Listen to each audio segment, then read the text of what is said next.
हरे कृष्णा। वेद सारथी में आपका स्वागत है। हम आपके समक्ष प्रस्तुत कर रहे हैं दैनिक कार्तिक कथा। आज कार्तिक मास का 15वां दिन है और हमारी आज की चर्चा का विषय है श्रीमद् भागवतम 10वां स्कंद 10वां अध्याय श्लोक 6 और 7 और विषय है कुबेर के पुत्रों का अहंकार भाग 2। हमने पिछले श्लोकों से यह जाना था कि कुबेर के पुत्र नल, कुंवर और मणिग्रीव नग्न अवस्था में नशे की हालत में देव कन्याओं के साथ मंदाकिनी नदी में क्रीड़ा कर रहे थे और यह आचरण बिल्कुल भी सही नहीं था। परंतु उनका सौभाग्य देखिए, ऐसी अवस्था में उन्हें नारद मुनि जी के दर्शन हुए। और इसे सौभाग्य क्यों कह रहे हैं? क्योंकि नारद मुनि भगवान श्री कृष्ण के शुद्ध भक्त हैं।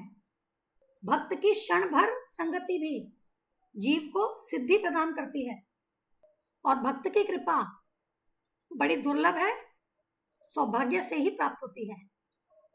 आज हम जानेंगे कि कुबेर के पुत्रों का ऐसा क्या आचरण था कि उन्हें नारद मुनि द्वारा शापित होना पड़ा। तो चलिए अब हम ये दोनों श्लोक पढ़ते हैं। तम दृष्ट्वा व्रीडिता देव्यो विवस्त्राः शाप शंकिताः वासांसि पर्यतो शीघ्रं विवस्त्रौ नैव गोयकौ तौ दृष्ट्वा मदिरामत्तौ श्रीमदान्धौ सुरात्मजौ तयोरनुग्रहार्थाय शापम दास्यन् इदं जगौ। नारद को देखकर नग्न देव कुमारियां अत्यंत लज्जित हुई। उन्होंने शापित होने के भय से अपने वस्त्रों से अपना शरीर ढक लिया, किंतु कुबेर के दोनों पुत्रों ने ऐसा नहीं किया, बल्कि नारद की परवाह न करते हुए वे नग्न ही रहे।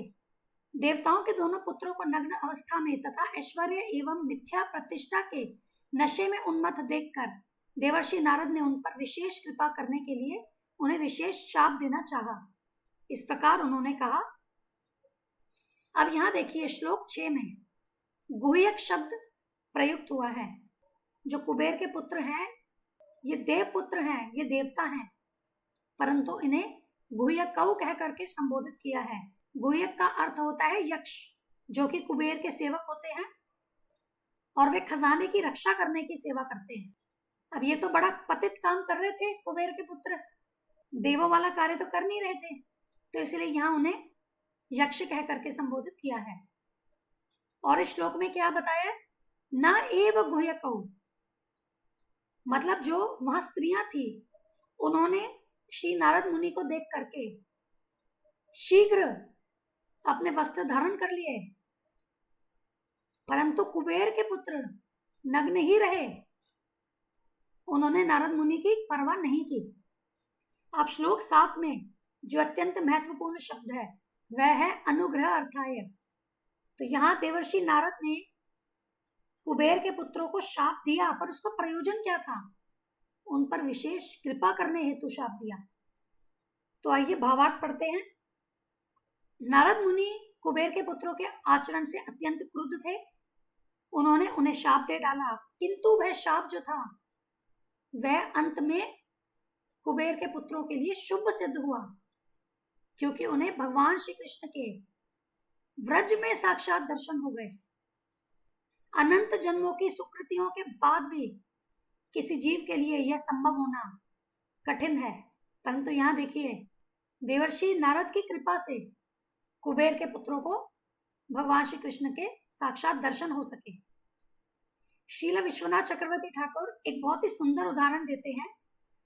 कहते हैं कि जब पिता देखता है कि बच्चा गहरी नींद में सो रहा है, परंतु अपने बच्चे को दवा पिलानी है, बच्चे को कोई बीमारी है, वो उसमें सो रहा है और उसे दवा पिलाई जानी है, तो पिता क्या करेगा?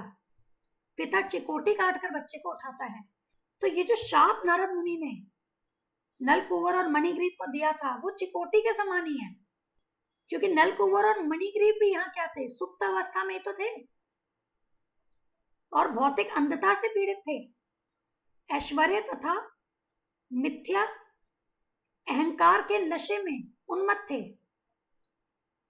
अब उस रोग का इलाज तो करना था और इसीलिए उन्हें इस सुप्त अवस्था से जगाने के लिए नारद मुनि ने उन्हें शाप दिया और वह शाप अंततोगत्वा शुभ सिद्ध हुआ, उनके रोग का इलाज हो सका। अब ये देखिए कि विशेष अनुग्रह इन्हें कैसे प्राप्त हुआ? नारद मुनि ने नलकूबर और मणिग्रीव को वृक्ष बनने का शाप दिया था, परंतु कहां पर वृक्ष बनने का शाप दिया था? वो था नंद बाबा के आंगन में, उसी आंगन में जहां भगवान श्री कृष्ण ने बाल लीलाएं की। तो हो गया ना वह शाप एक विशेष कृपा। अब शाप देना आवश्यक क्यों था? क्योंकि उन्होंने अपराध ही ऐसा किया था, तो अपराध का फल तो भोगना होगा। अब जब तक हम अपराधी रहेंगे, हमें भगवान की कृपा कैसे प्राप्त होगी? अपराध का फल भी तो भोगना होगा। तो यहां पर शाप से क्या किया? नारद मुनि ने उनके अपराध को एक प्रकार से कम कर दिया, ताकि वे भगवान श्री कृष्ण के दया के पात्र बन जाएं और भगवान कृष्ण की दया का वास्तविक रूप उनके लिए प्रकट हो। नलकूबर और मणिग्रीव नंद बाबा के द्वार पर उगने वाले जुड़वा वृक्षों के रूप में पैदा हुए और उनका नाम था यमल अर्जुन। यमल का अर्थ होता है दो का जोड़ा। अर्जुन जो उनका नाम रखा गया वह एक चरवाहे के नाम पर रखा गया। तो इसका अर्थ क्या हुआ? अर्जुन नामक वृक्ष के जोड़े के रूप में नलकूबर और मणिग्रीव पैदा हुए। और इस दामोदर लीला के बाद भगवान श्री कृष्ण ने नलकूबर और मणिग्रीव का उद्धार किया, उन्हें साक्षात अपने दर्शन दिए। भगवान श्री कृष्ण की इस लीला के विषय में हम आगे की वीडियोस में चर्चा करेंगे, और वो जो विशेष अनुग्रह है उसके फल स्वरूप नलकूबर और मणिग्रीव को व्रज में उनका जो वास्तविक स्वरूप था वह प्राप्त हुआ। वह स्वरूप क्या था, हम उसके विषय में भी आगे की वीडियोस में चर्चा करेंगे। आज की चर्चा हम यहीं पूर्ण करते हैं। हमारी अगली चर्चा का विषय होगा श्रीमद् भागवतम 10वां स्कंद 10वां अध्याय और उसका 8वां श्लोक, और विषय है धन का नशा पतन का कारण बनता है। धन्यवाद।